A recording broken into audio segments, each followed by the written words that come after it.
Hello and welcome to the Bulldog Blitz football radio show. I'm the voice of the Bulldogs, Rob Bentley, alongside Sandy Golston. Today's show presented by Two Hats Ranch as we get set for a huge weekend here in Ferris State Athletics. Episode number 12 here this week as the Bulldogs come back home and get ready to gear up for the final 2 weeks of the regular season. Big matchup against Saginaw Valley this Saturday at 1 p.m. at Top Taggart Field.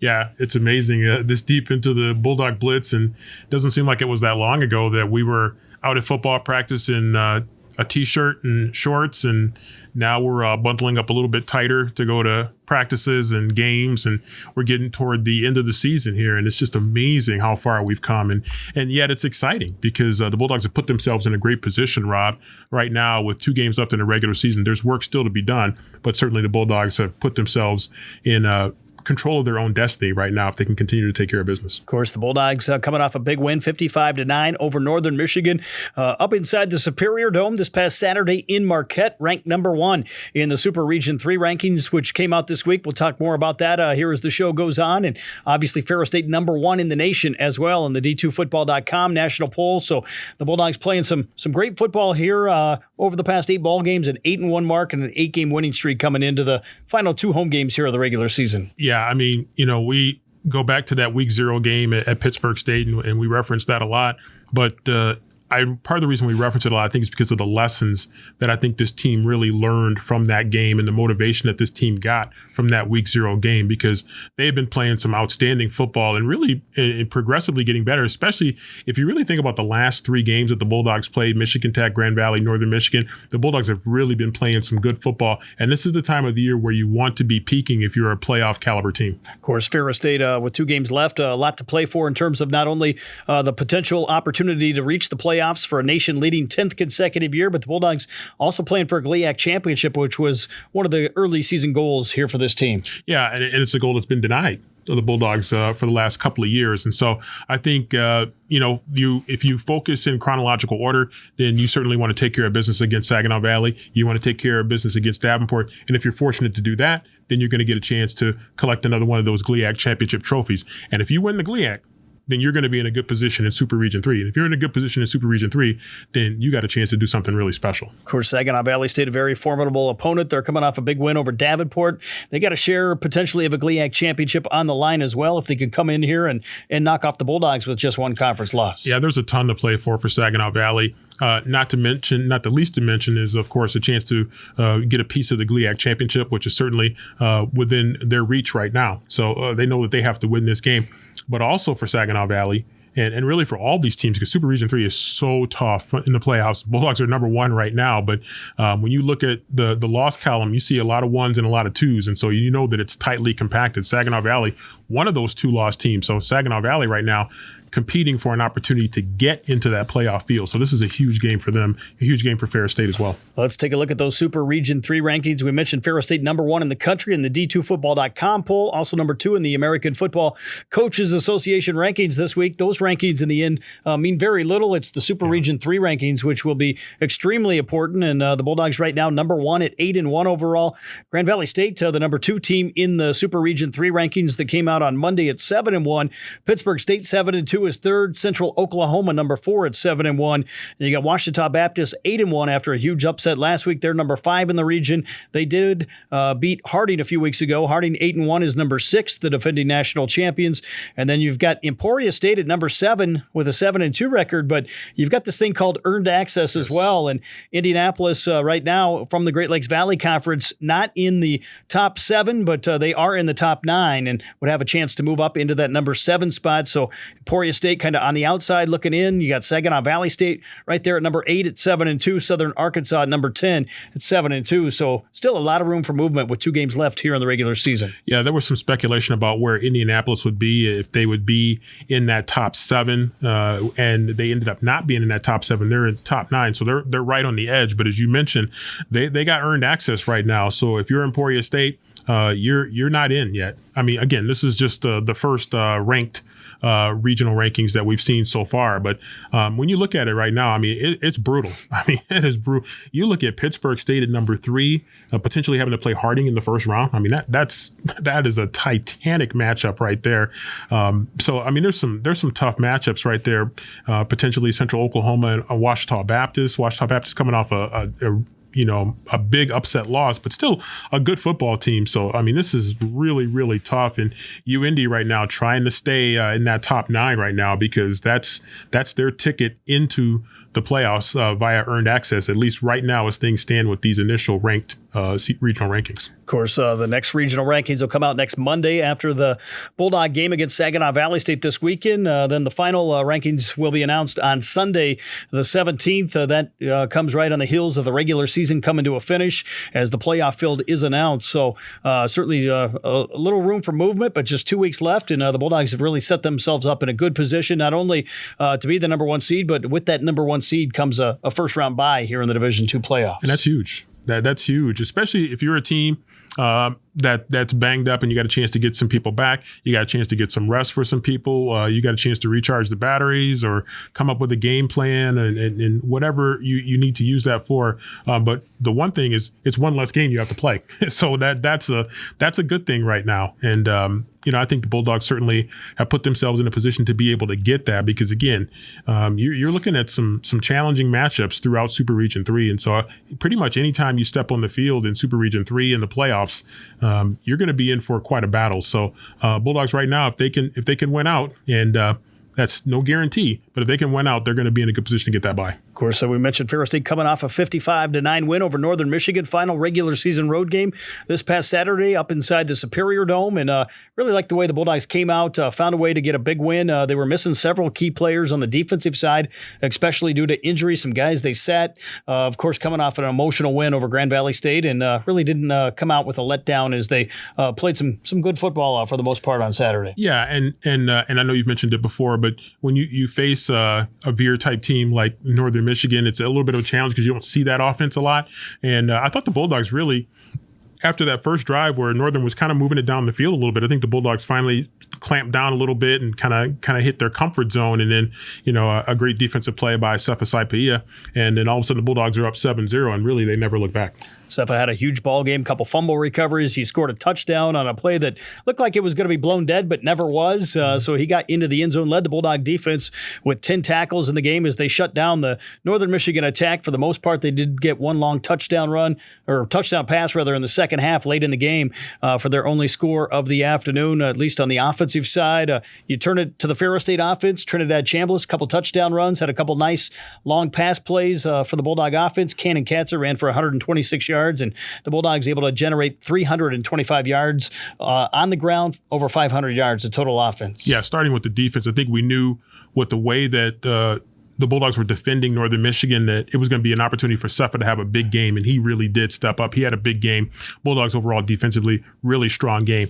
Offensively, I think the Bulldogs really did a great job. They found something that they could attack deep downfield, and we saw them throw probably a lot more balls downfield deep, a lot of seam routes and a lot of play opportunities for some of our slots as well as some of our wide receivers that they were able to stretch that Northern Michigan defense, which then opens things up for the running game a little bit more. So Bulldogs very good offensively, and obviously you put up that many points on the road against anybody, you're feeling good.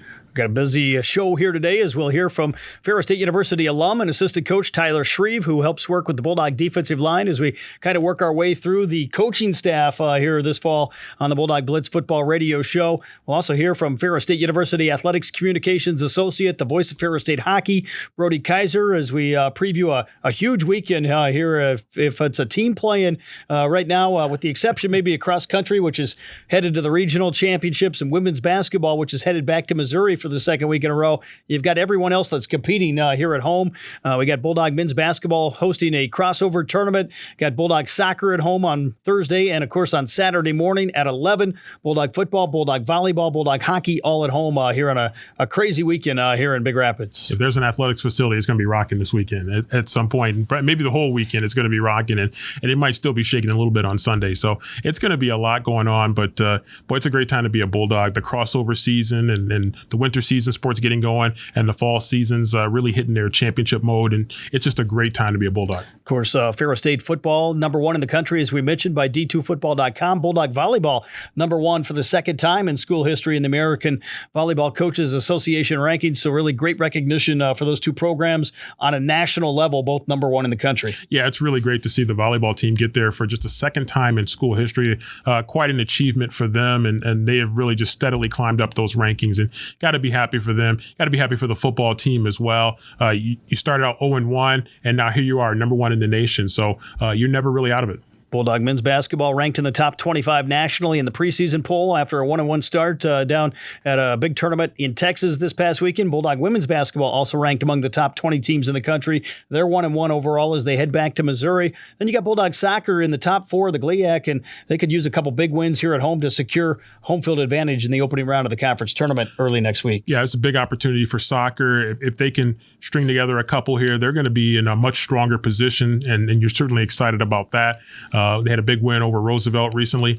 You look at the basketball teams, tough competition. You get to the Elite Eight the year before and you come back, you're going to get some tough competition to start. And I thought the Bulldogs, both basketball teams really responded well to the tough competition and showed that we could be in store for 2 more special basketball seasons. We'll have more of the Bulldog Blitz football radio show presented by Two Hats Ranch after this quick break on the Bulldog Sports Network.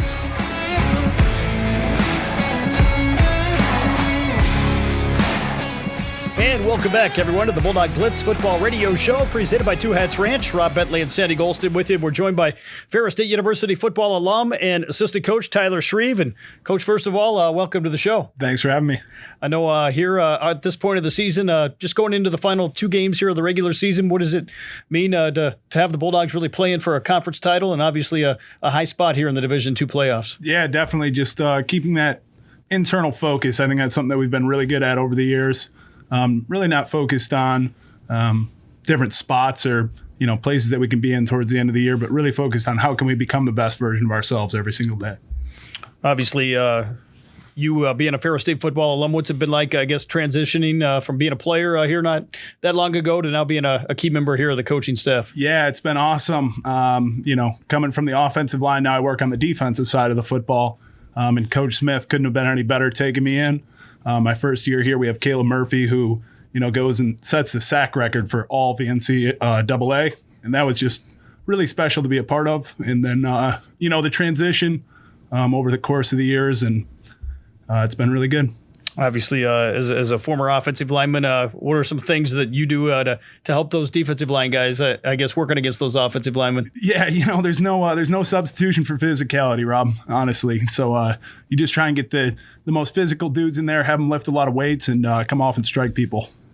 Going back to this past Saturday's game, long road trip coming off an emotional win over Grand Valley State, maybe just talk about how the guys performed, especially on the defensive side against the Wildcats and kind of facing a unique offense. Definitely a unique offense. Kind of did some different things on the defensive side of the football this week.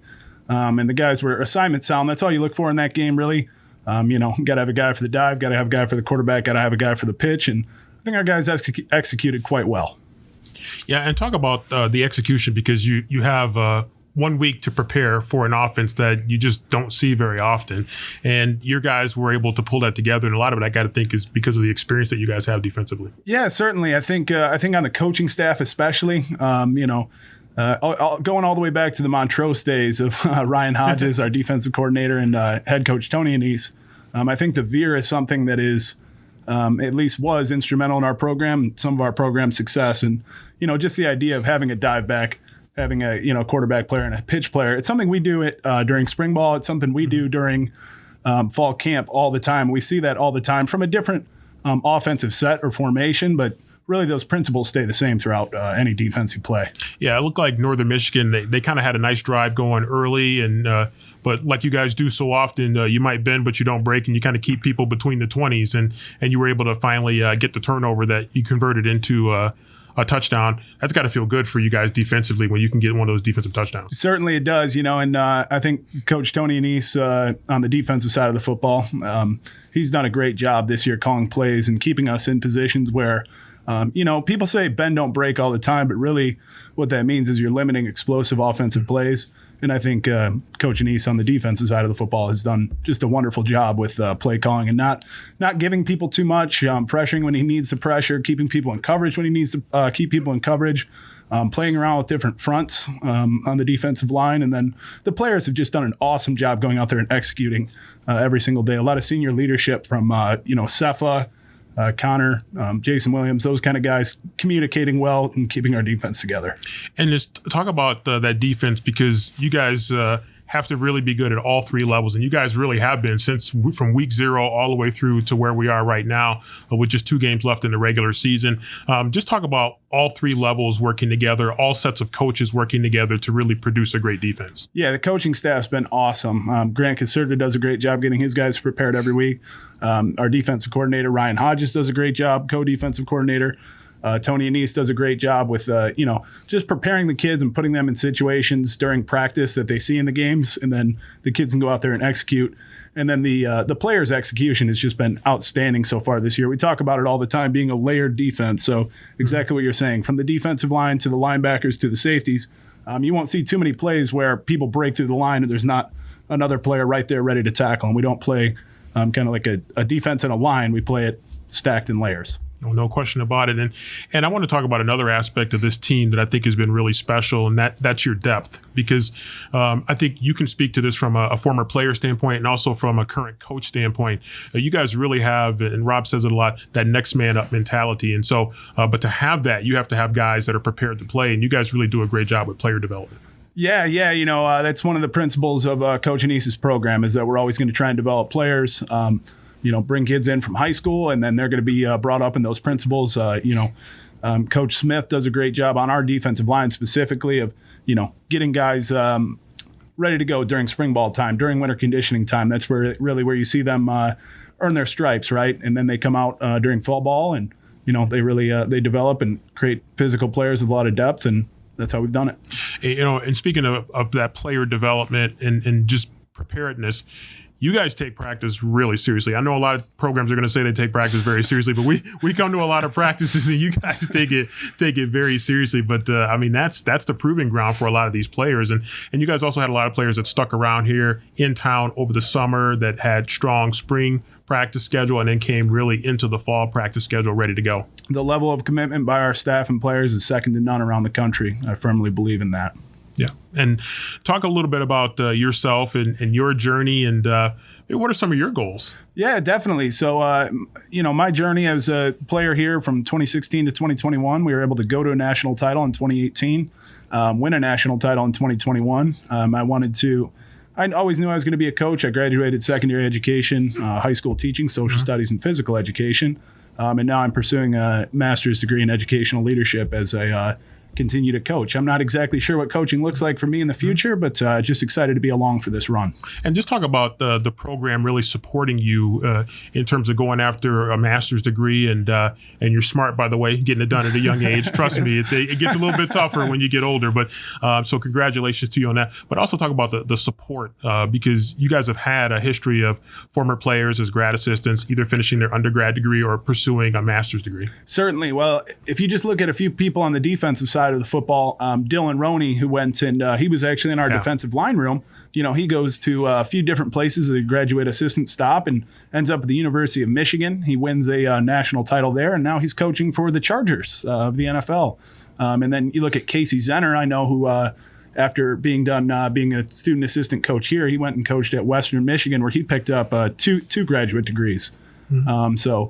Yeah, there's a long-standing tradition of support from the athletic department in that, support from our coaching staff. It's one of our pillars, of trying to be the best football player you can, and when you're done, become the best of whatever you are doing after that. Yeah, and that just prompted a bonus question before I kick it back to Rob.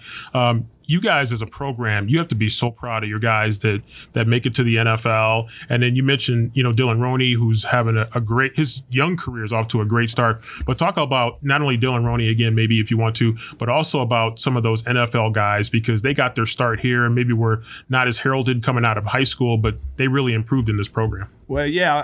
Before we do that, I'll give you another bonus. Travis Russell comes here now. Yes. He's a coach at the University of Massachusetts.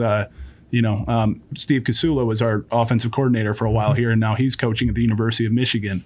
Coach Anese's tree is just extraordinary as far as coaching tree goes, and so it's awesome to be brought up in that tree. Honored to work for him every single day. And then plus those NFL guys. Yeah, so then the NFL dudes. I mean, you get in here and there's Zach Sealer and Tav Thomas, and there's Brady Sheldon and Austin Edwards, and you go to a little bit before my time and Jake Lampman and Justin Zimmer and Jason Vanderlaan, and then you go to Caleb Murphy and just a bunch of guys that are they're full of grit. All those NFL dudes, they're full of grit. They're talented, yeah, but they were really important in setting the standards for this program, which are lift weights, be physical, know your stuff, go out and play. Tyler, I know you work closely with Coach Smith, as you mentioned, on the defensive line, and maybe just talk about the relationship you guys have. I see you guys walking all over town together and, of course, all over the building. Yeah, certainly. So, 2022, we get to coach Caleb Murphy, who's, one of the most extraordinary pass rushers the game's ever seen at the NCAA level. And then going forward, we get to coach guys like Ian Hall and, LeRae and those kind of guys. So the players have been really special in our room and really grateful to be a part of that. But beyond that, just Coach Smith, I come in and Coach Smith's one of the best fundamental defensive line coaches in the country. Really gets those guys playing through their keys, playing every down to the end of the down. So I get to learn all of that from him, but at the same time, I got to learn how to control a meeting room. That's one of the things that he does that's extraordinary. And being able to input positive energy into kids, even, maybe during a morning film session when the kids don't want to be there, really, to be honest. And that's some of the things that he does really special that I've been able to pick up from him. I know. What does it mean to be part of that kind of Bulldog brotherhood from when you played here? And you see alums come back from all different eras each and every Saturday to watch this team play. Certainly, Bulldog alum, Bulldog country, really strong, really special. You saw that at the end of the Grand Valley game, not one of the last FSU chants, right, from that crowd. And those things are really special to us as alumni. And just seeing those guys be proud of the product that we're putting onto the field is really important to us, really important to Coach Anese, and really important to our defensive coaching staff. So the support from the alum is huge. Obviously, this week, a big game against Saginaw Valley. What's the preparation kind of been like this week? I know a little bit different in terms of the schedule with Election Day and some of the things going on here this week as you get ready for Saginaw Valley. Yeah, again, our focus is internal. Just trying to become the best team that we can be week in and week out. Doesn't matter who's on the schedule. We're just going to try and become the best version of ourselves. And hopefully on Saturday, you'll see the best version of Ferris State football take that field. And I know finally here, as you get ready, 2 games left in the regular season. What's it like and how nice is it to be able to play these 2 final games at home as you try to make a big push to the playoffs? Unbelievable. We're at the end of college football season, right? I mean, it feels like just yesterday, right? We're going into August and fall camp, and then now we're wrapping it up, and hopefully we can go out and I'm not sure we've seen the best version of this Ferris State football team yet. So I hope that down the road here we can become the best version of ourselves. Coach, thanks for the time, and best of luck this Saturday as you take on Saginaw Valley. Thanks for having me, Rob. Thank you, Sandy, and you guys, 2 of the best in the country right there. So we appreciate you guys every Saturday and all around the building at every sport. Appreciate you. Well, thank you. We'll be back with more of the Bulldog Blitz Football Radio Show presented by Two Hats Ranch after this timeout.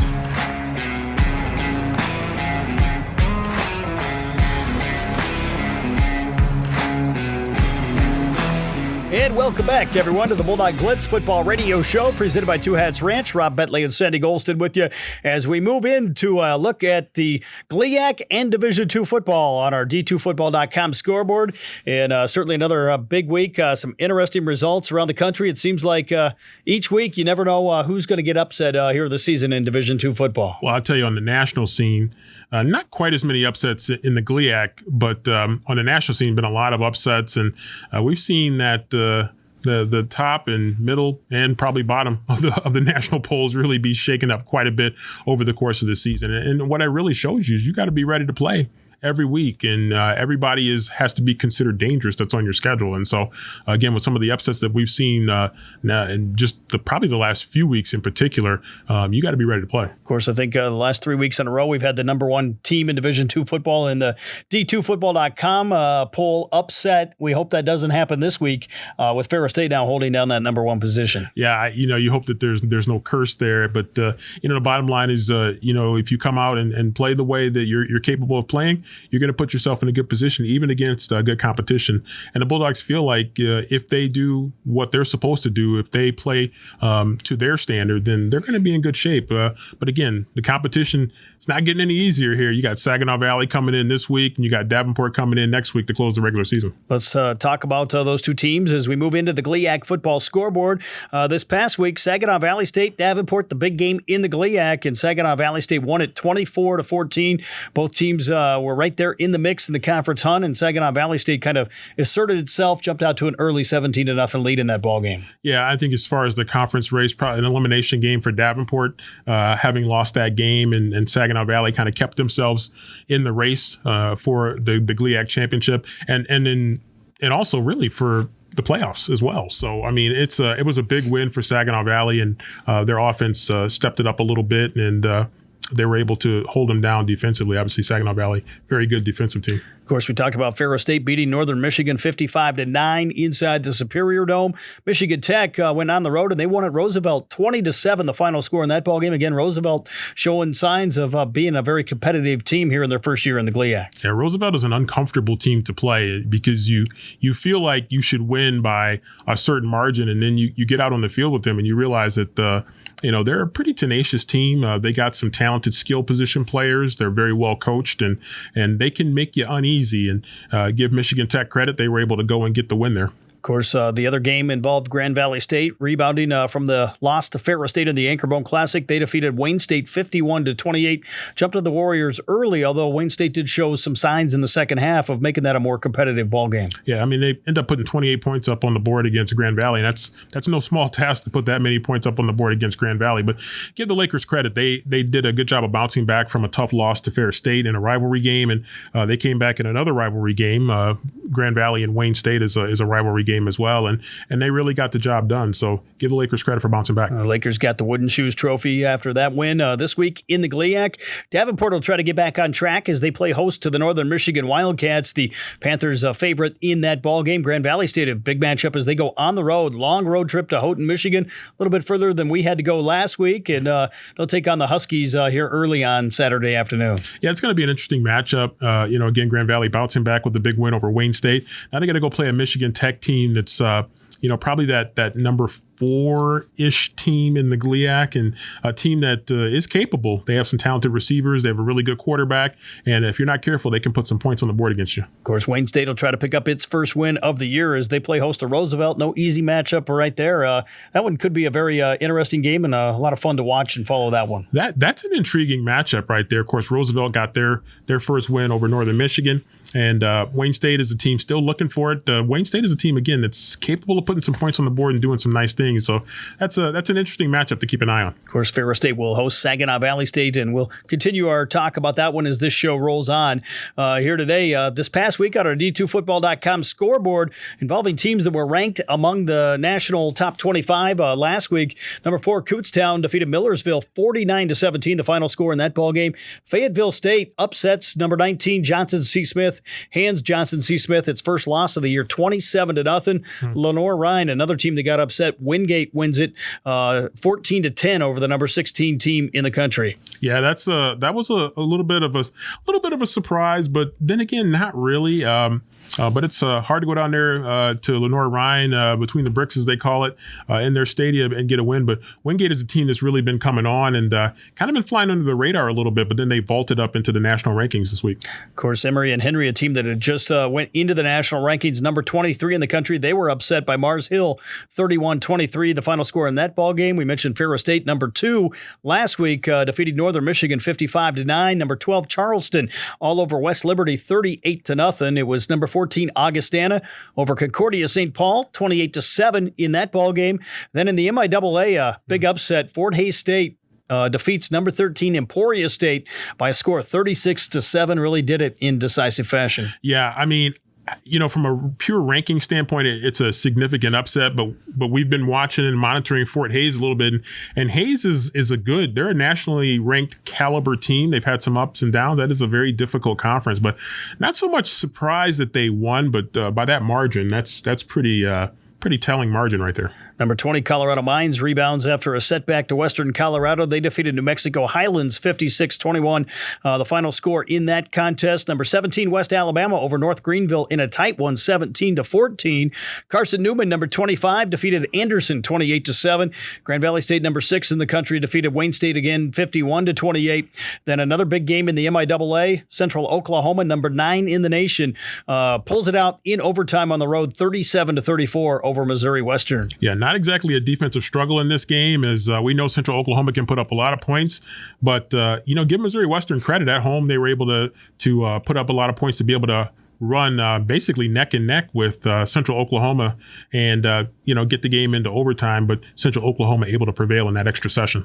Minnesota State, number 18 in the country, beats upstart Northern State 24-14. And in the MIAA again, it was another big upset. Central Missouri 37, number 1, Pittsburgh State 13, as the Mules came out and played like many expected them to play here early in the year. Yeah, I think if you would have said that happened in the preseason, I don't know that people would have been super surprised, maybe a little bit by the margin, but the way that the season started, Central Missouri maybe hadn't been playing consistently as well as people thought they were going to play. But boy, they put the pieces together, went into the jungle, and they won pretty decisively against a very good defensive Pittsburgh State team that was number 1 in the nation, but not anymore. Number 3, Valdosta State stays unbeaten as they defeated Chowan by a score of 52-0. Number 10, Colorado State Pueblo defeated number 8, Western Colorado. Big game in the Rocky Mountain Athletic Conference, 44-34. Another high-scoring matchup out there in the RMAC. Yeah, well, I tell you what, they are putting up some points big time right there, those RMAC schools, and that's a big one right there. Obviously, Western Colorado is a good team that people thought very highly of, and then you sit there and you look at this one, minor upset, but again, 2 very good teams out in that conference. In the GLVC, number 21, Indianapolis keeps its playoff hopes alive with a 58-3 win over Southwest Baptist. And then in the Lone Star, it was number 11, Central Washington, our final ranked team, falling to Angelo State 17-16. That was a very good ball game. Yeah, it was a very good ball game. And Angelo State is a team that people have thought very highly of. And, they when they put the pieces together, they're very good. Indy, important. Every win is important for them right now. I don't know that they're going to get a lot of strength of schedule points necessarily in these final games of the regular season, but they're going to be hanging on to dear life to that 9th spot. Let's go to this week's games on a national scale. Some games of interest or games of note. Northwood will be at Findlay in the Great Midwest Athletic Conference. Findlay, another team that's kind of on the playoff bubble. You got Westchester at Kutztown as Kutztown tries to stay in the top 5 of the national rankings. West Alabama will visit Shorter. Ashland, another team that we saw early in the year, and they've been playing some great football. They're at Walsh as Ashland right now in the playoff position in Super Region 1. Yeah, I tell you what, when you saw them against us, a lot of people wrote them off. They had lost to IUP, then they lost to us pretty decisively, but all they do is win since then. So they have put themselves in a great position, and credit to Ashland, just a first-class program and university, and really happy to see them to bounce back from 2 tough losses to begin the season. Out in the Pennsylvania State Athletic Conference, East Stroudsburg will play host to Shepherd. Tiffin will be at Hillsdale in the Great Midwest Athletic Conference. It'll be Minnesota State hosting Mary, and Bemidji State at Moorhead out in the Northern Sun. Slippery Rock, another team eyeing the playoffs, will play host to Seton Hill. Charleston will try to stay up there near the top of the rankings as they travel to West Virginia Wesleyan. It'll be Newberry at Wingate, just back into the national rankings. And then the key to the city, Sioux Falls at Augustana, which obviously has some bragging rights on the line in that one. Just a few little bragging rights when they cross the street from each other. We were out there at Sioux Falls back in 2018 when the men's basketball team was out there en route to winning the national championship. And so a lot of pride at stake, key to the city indeed. We'll see if Central Missouri can do it again this week as they travel to Emporia State, trying to knock Emporia State out of a potential playoff position. UND will try to keep that position. We mentioned by earned access as they play host to Missouri S&T. Miles will be at Tuskegee. Central Oklahoma, another tough test as they go on the road to Washburn. West Florida hosting North Greenville down in the Gulf South Conference. Then a huge game out in the MAC again as Colorado Mines will visit Colorado State Pueblo. Yeah, potentially, but I tell you, I don't know the Mines can absorb another loss, Rob. They really need to get this one, but it's going to be no small task going to Pueblo. Pueblo's a team that's been pretty good this season, stumbled a little bit early, but they've been playing some good football of late, so that's going to be a big game. Valdosta State with maybe its toughest test as they travel to Delta State. It'll be Harding at East Central, Northwest Missouri at Missouri Western out in the MIAA. Ouachita Baptist at Oklahoma Baptist. Chadron State will be at Western Colorado, another team in the rankings. Angelo State at Western Oregon, big game out in the Lone Star Conference, and Lenore-Rhine at Catawba. The games involving some of the ranked teams and obviously some games that we'd like to highlight here on a national scale. Yeah, these are some games that I know that a lot of people are going to have their eyes on just because of the way that they're going to impact. And this is obviously not favoring necessarily any one particular region. These are games that are going to impact across the country. And so going to definitely be keeping our eyes on it here because it's crunch time for these regional rankings here in these last couple of weeks of the regular season. We'll be back with more of the Bulldog Blitz football radio show presented by Two Hats Ranch after this quick break.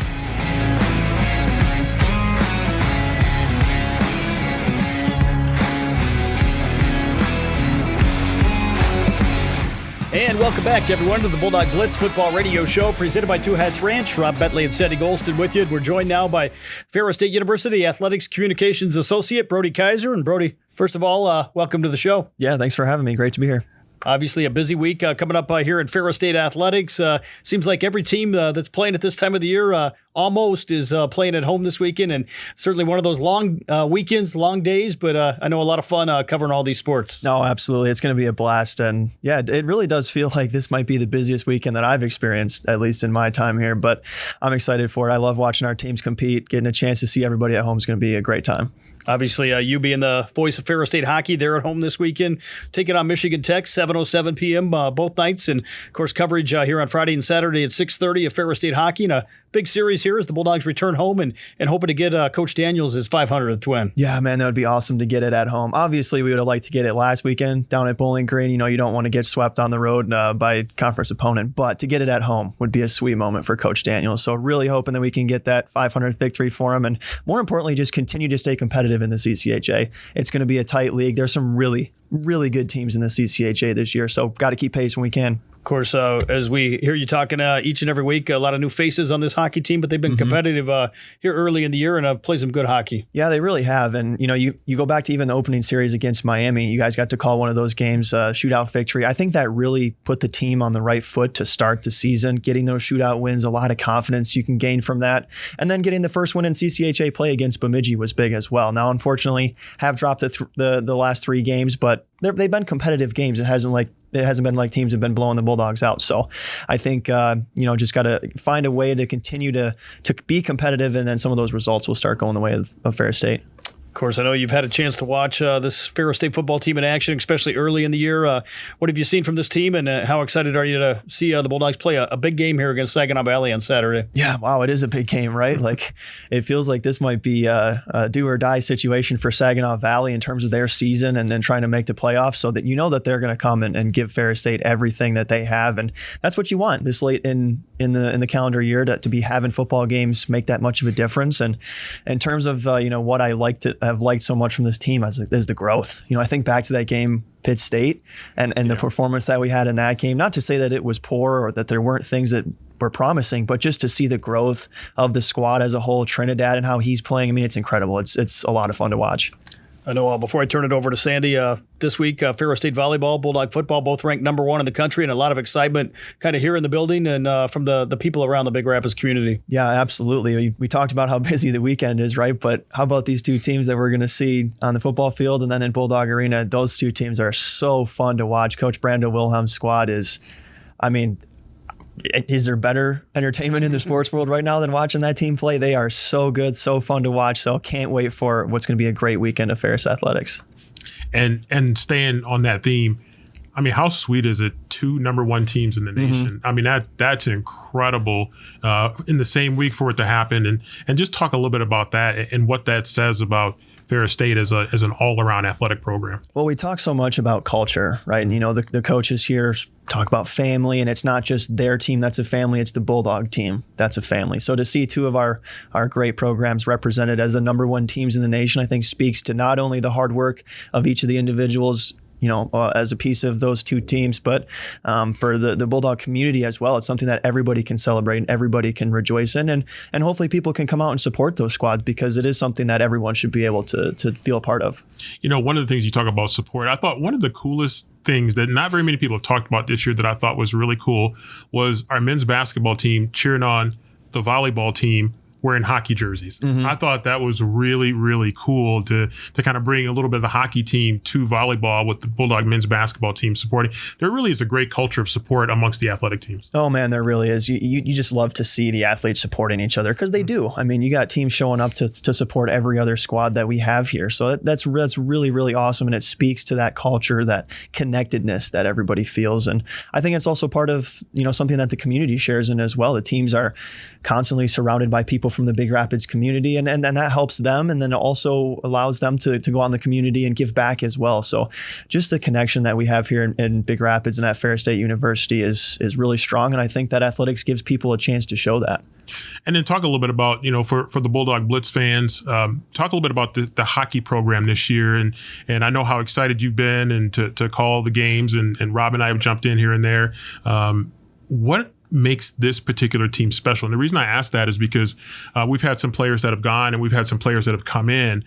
And I think from a chemistry standpoint, things are looking pretty good when you consider the amount of change that we've had. Yeah, that's what I was going to say, actually, is how quickly the guys have gelled together and the chemistry that they've been able to build in such a short amount of time.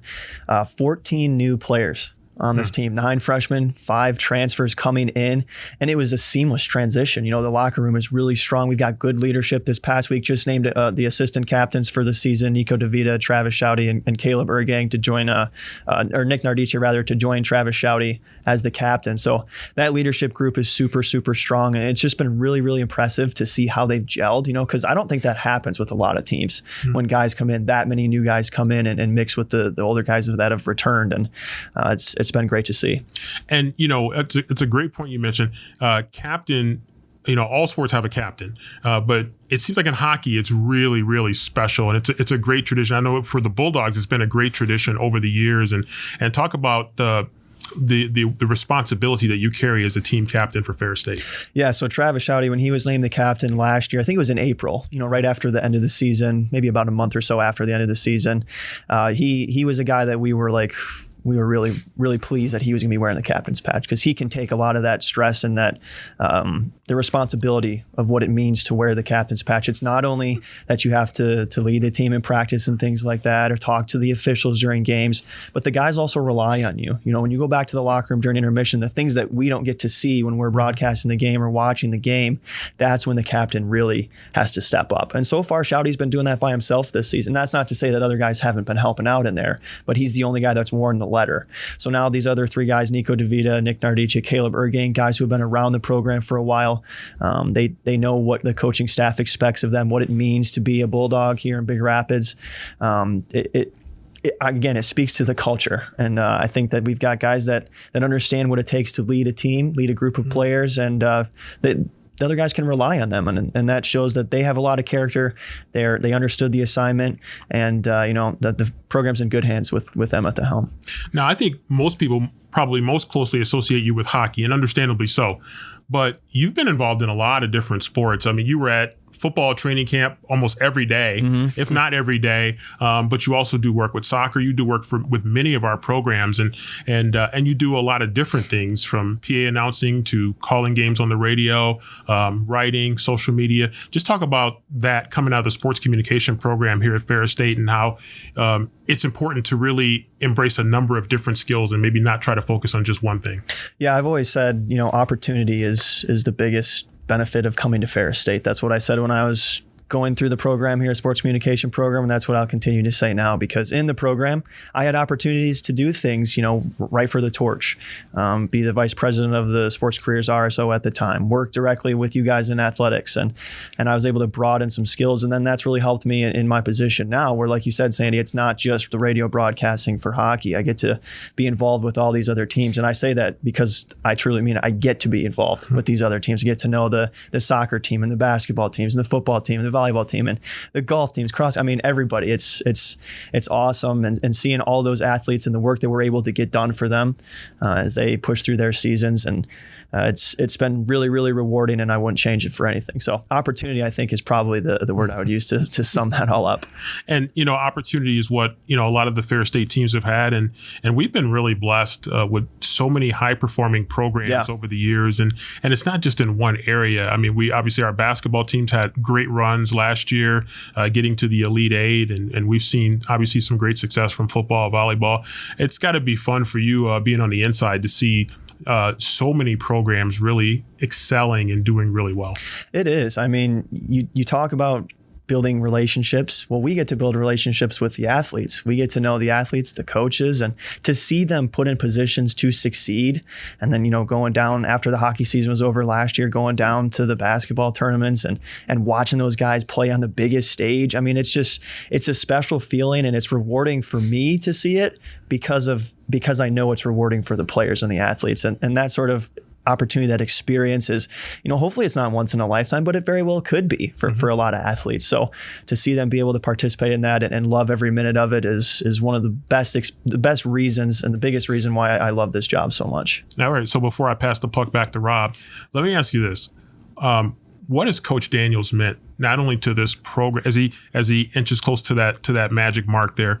What has he meant to this program and to the community? I mean, he has been a giant in this community and in the college hockey world. I mean, you say the name Bob Daniels around the college hockey world, and people know who you're talking about. Oh, absolutely. Absolutely they do. And to get the milestone 500, which he will get, like you said, hopefully this weekend, I think it's something he's maybe not necessarily super concerned with, getting that 500th win. He just wants to keep winning games, but it definitely helps to illustrate the effectiveness of his career and what he's been able to achieve. But I think you hit the nail on the head, Sandy. It's that he represents something, not just in this community, not just at this university, but in college hockey. And you don't look around in any sport and see a coach that's stuck around for 33 years at a single program. So you ask Coach Daniels, he'll tell you that Ferris is home. That's the only word he'll use to describe it, because he loves it so much here. And you can see that just in his everyday interactions with the players, with the community, and in Big Rapids.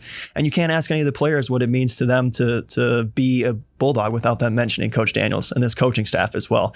These guys are Coach Famulak, Coach Kaufman, Coach Center. They've been around the program for a long, long time as well. The players love them. They know what it means for their own development to have such smart and dedicated coaches leading them. So it really speaks to the culture of the university, the program, and what these coaches have done has been nothing short of remarkable. Brody, I know this weekend we mentioned all kinds of home events, 10 home events Friday and Saturday, 6 of them coming up here on Saturday. And I know it takes a lot of people to pull this off. Maybe just talk about how much and how important some of these people are, whether it's students or volunteers that help make these events run and be possible. Oh, we couldn't do it. I mean, we just simply couldn't do it without all the help that we were able to get from not only our interns in the communications department. Huge shout out to all of them for the work that they do, helping us with stats, social media, in-game stuff. I mean, you name it. We couldn't do it. Rob, you and I, you know as well as anybody that we couldn't do it alone. And then that's the same with every department, and that's part of the opportunity thing I was talking about. Students have that chance to learn and get that experience. But then for us, it works as well because, we find it necessary to have that help, and it's great. And like I said, I couldn't do it without them. So huge shout out to everybody who's going to be a part of this weekend and make the events possible. Finally here, going to give you a shout out. Obviously, you do a lot of the production work for this Bulldog Blitz show, but you have your own show off the ice Tuesday nights on Sunny 97.3. And what's that been like, and how fun has that been to get to know some of the different guys each week? It's a blast. It really, really is. Last year when I started the job, one of the things I wanted to do was stay in the podcasting game. I did some in my undergrad years, and I knew that I wanted to kind of have my own show and run it. So it's been great. And just providing people with a way to hear the voice of the players. You know, you see the name on the back of the jersey, the number on the back of the jersey, what they do on the ice, but you don't always get a chance to know the player, right? And I'm not saying that you get to know them in a 25-minute podcast interview either, but at least you can hear their voice, you can learn a little bit about them. So it's been a great opportunity for us and a lovely experience. Shout out to my co-host Beth McKinney for her help as well. And I love podcasting. I love being on the mic. I love doing the recording, doing the post-game or the post session editing and all that kind of stuff. So it's great. And I think our show just, much like your show, it gives people an opportunity to hear the voice of the players. Well, Brody, thanks for all you do. And thanks for being with us here today and talking more about Bulldog athletics, and get some rest as we get ready for a huge weekend. Will do. Thanks, guys. Appreciate it. We'll be back with more of the Bulldog Blitz football radio show presented by Two Hats Ranch after this timeout.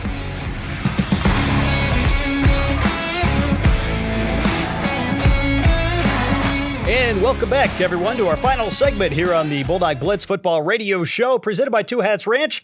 Rob Bentley and Sandy Golston with you as Ferris State gets ready to host Saginaw Valley State this weekend in conference action. Big game at Top Tiger Field, a 1 o'clock start on Saturday. And hoping the Bulldog Nation comes out and really cheers on this team with a lot at stake here for the Bulldogs on Saturday. Yeah, for Bulldog fans, if you remember how big we thought that game was against Grand Valley, this game is bigger. I mean, this is a huge game. You got a Saginaw Valley team that's coming in hungry, a Saginaw Valley team that's fighting to get a piece of the GLIAC championship. They're fighting to get into the playoffs, so they have a ton to play for. But so do the Bulldogs. The Bulldogs want to win a GLIAC championship. The Bulldogs want to get into the playoffs, and right now the Bulldogs are in a position potentially to get a bye if they can hold serve in these last two final regular season games. And so this is a huge, huge game for Bulldog Nation. This is a rivalry that's been great over the years. 49th consecutive meeting dating back to 1975 between these two programs, with the exception, obviously, of the 2020 COVID season that was not played. These two teams have met every year since 1975. Yeah, I mean, there's a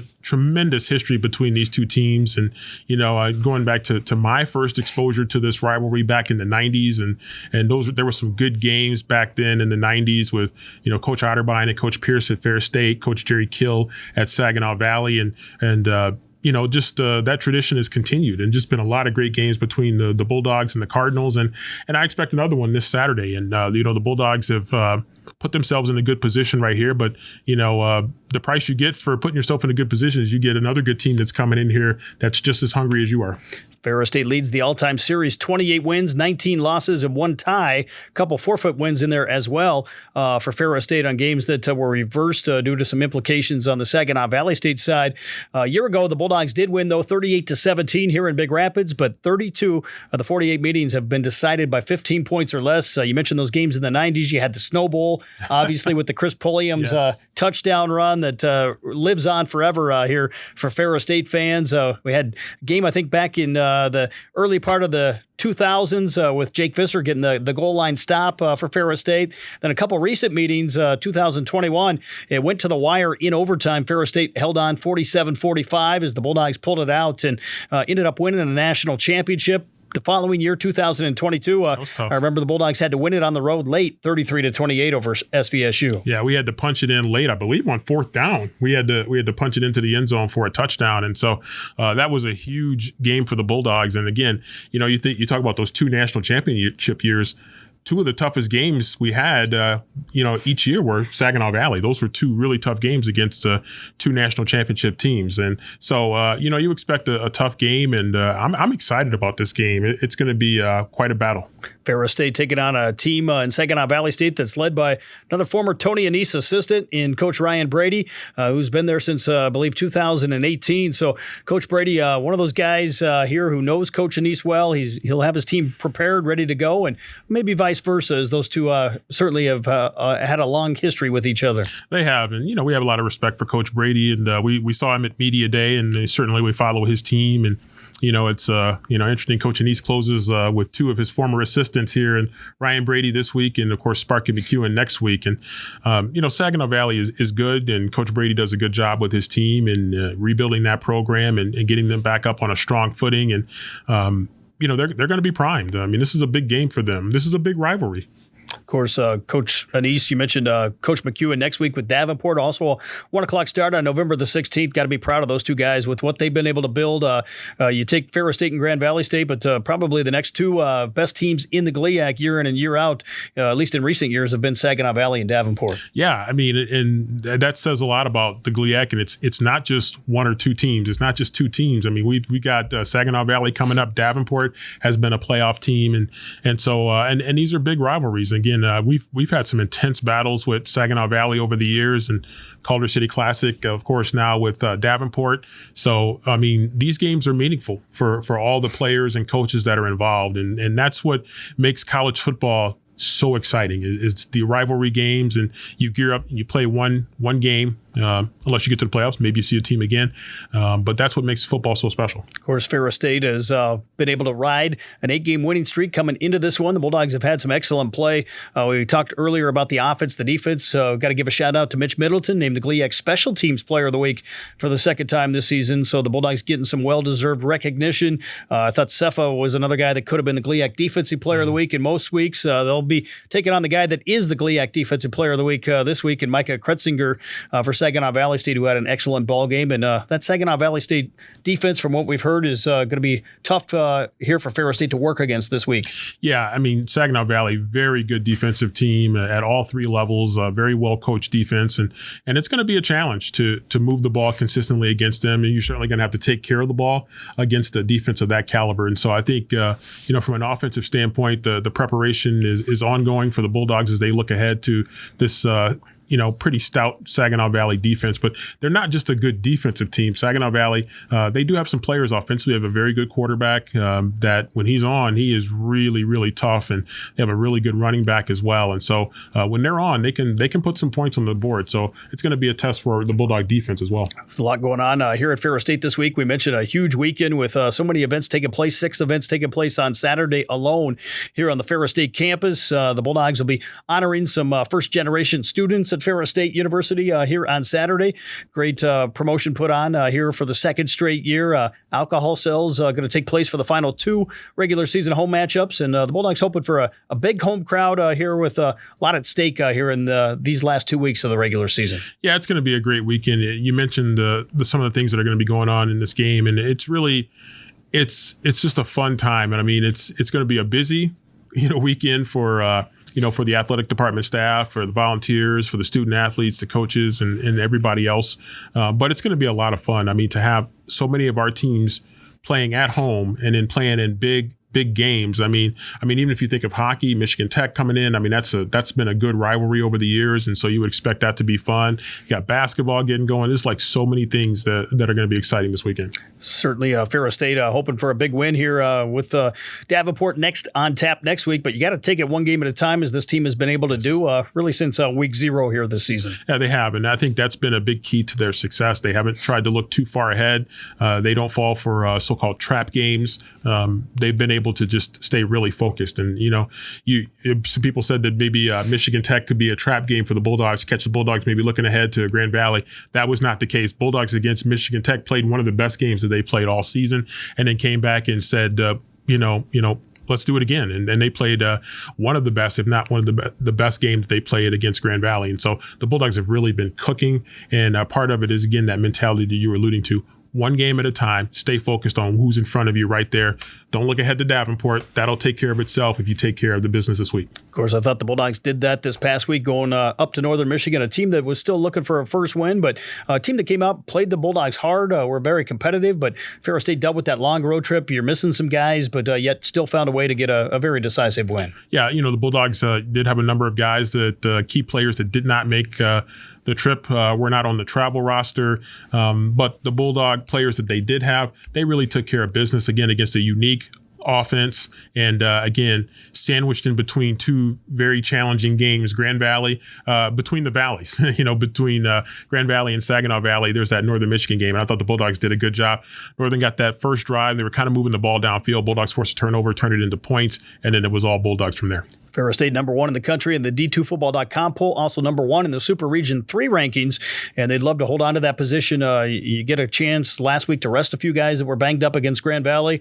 Now you get 2 big games, hopefully get some of those guys back, and then maybe an opportunity to start the playoffs to really be at full strength as best you can be here at this time of the year. Yeah, it's pretty tough to be at full strength, and you do the best you can, and part of that is the coaches, the student athletes and the training staff all working together with the health of the student athlete being at the forefront. And so that's what the Bulldogs have been doing, and fortunate to have the depth that they have to be able to absorb some of those injuries, to keep going and then get some of those injured guys back. Ferris State kickoff again Saturday, 1 o'clock. We'll have all the pregame coverage for you starting at noon on Saturday from inside the Wheeler Pavilion at Top Taggart Field. Like to thank the president of Ferris State University, Dr. Bill Pink, athletic director Steve Brocklebank, Steve Masters at the Sunny 97.3 studios, Brody Keiser, who does all of our production work here on the Bulldog Blitz football radio show, and certainly our sponsors, including Two Hats Ranch, which sponsors the Bulldog Blitz football radio show. This episode number 12 already, and we're